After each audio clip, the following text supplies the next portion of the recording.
दोस्तों दुनिया घूमने का तो सपना हम सभी का होता है, लेकिन ये किसी किसी का पूरा होता है। यहाँ पर एक 28 साल के मेटा के एम्प्लॉय हैं जिनका नाम है ऑस्टिन वेल, जिन्होंने 12 साल के लिए क्रूज शिप का एक अपार्टमेंट लीज पर लिया है, वो भी $3 लाख यानी कि 2.4 करोड़ रुपीस के अंदर ये इनका हो जाता है 12 साल के लिए। तो 12 साल तक ये क्रूज शिप पर रहेंगे, ऐसा इनका इरादा है कि मतलब दुनिया घूमेंगे, कभी किसी देश में चले गए कभी किसी देश में चले गए। तो इस तरीके से ही अपना वर्क फ्रॉम होम भी कर लेंगे, तो वर्क इनका रिमोटली ही रहेगा, उसके लिए इनको इंटरनेट मिल जाएगा जो कि वो शिप ही प्रोवाइड कर रही है। तो ये है इनका ड्रीम जॉब। लेकिन मुझे क्या ऐसा लगता है कि जब ये समुद्र के बीचों बीच कहीं पे होंगे ना, वहीं पर इनके पास में एक ईमेल आएगा कि मेटा ने आपको टर्मिनेट कर दिया है, बैंक करप्ट हो गए हम।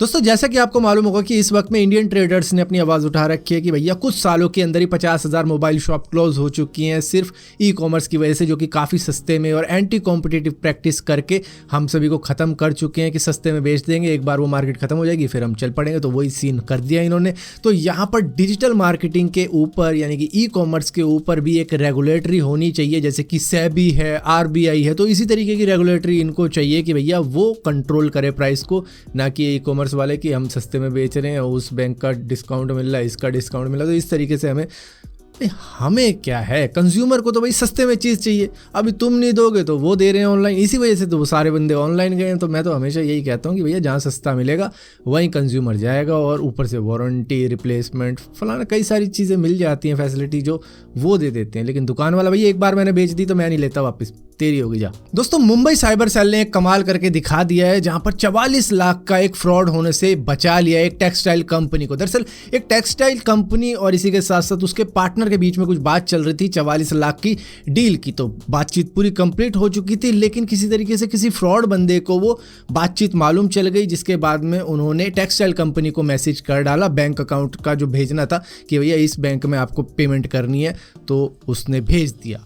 अब इसके बाद में जब पैसे भेज दिए गए 44 लाख रुपए, तो इन्होंने बात की होगी अपने पार्टनर से कि पैसे आए नहीं आए। उन्होंने कहा भाई पैसे तो अभी तक नहीं आए। तो इन्होंने फिर क्रॉस चेक किया उस अकाउंट नंबर को, जिसके बाद में मालूम चला कि ये गलत अकाउंट नंबर है। जिसके बाद में 1930 पे तुरंत ही कॉल करी गई और साइबर सेल वालों ने बैंक से डायरेक्ट कांटेक्ट करके उस ट्रांजैक्शन को रुकवा दिया और इस 44 लाख के होते हुए फ्रॉड को स्टॉप कर दिया गया। दोस्तों कुछ सालों के अंदर कई सारी टेलीकॉम ऑपरेटर्स बंद हुए हैं, जैसे कि डोकोमो, एयरसेल और इसी के साथ साथ बहुत सारे होंगे, आधों के तो नाम भी याद नहीं होंगे, लेकिन काफ़ी ज़्यादा हुआ करती थी एक वक्त में।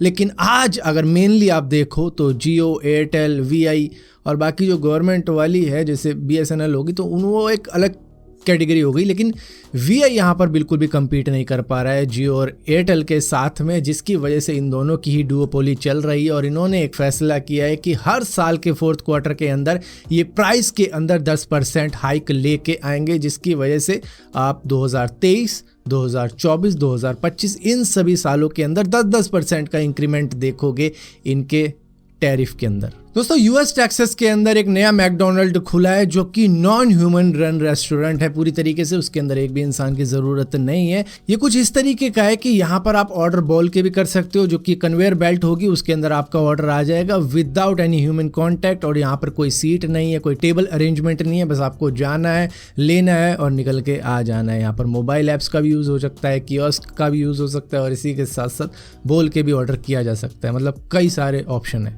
दोस्तों केरला हाई कोर्ट ने गूगल सर्च इंजन को बहुत बुरी तरीके से लताड़ा है। उन्होंने एक बात कही थी कि भैया हमारा कंट्रोल नहीं है दूसरी वेबसाइट्स पे किस तरीके के कंटेंट डलते हैं। तो इस बात पे केरला हाई कोर्ट ने कहा है कि आप कंटेंट ब्लाइंड नहीं हो, आपके सर्च इंजन पे किस तरीके का कंटेंट आता है वो आपको देखना चाहिए। आपको अपने आर्टिफिशियल इंटेलिजेंस को इतना ट्रेन करना होगा कि ये जो पेडोफिलिक कंटेंट होते हैं उसको अपीयर ही ना होने दिया जाए, जो है मतलब सेक्सुअल कंटेंट होते हैं, चाइल्ड पोर्न वगैरह, इसको ना आने दिया जाए अपने सर्च इंजन के ऊपर। तो इस तरीके की चीज़ें आपको करनी पड़ेगी, आप बहुत बड़े सर्च इंजन हो। दोस्तों ये जो आप इमेज देख रहे हो ये है रॉकेट और मिसाइल्स का ग्रेवयार्ड, जो कि यूक्रेन के खार्किव के अंदर बनाया गया है, जो कि उनकी 2nd लार्जेस्ट सिटी है, जिसके अंदर इतने सारे मिसाइल और रॉकेट रशिया ने दाग दिए थे। और इसके अंदर 1700 लोग मर भी चुके हैं और भी ज़्यादा लोग मरे होंगे, हालांकि अभी तक 1700 का ही रिकॉर्ड बताया गया है।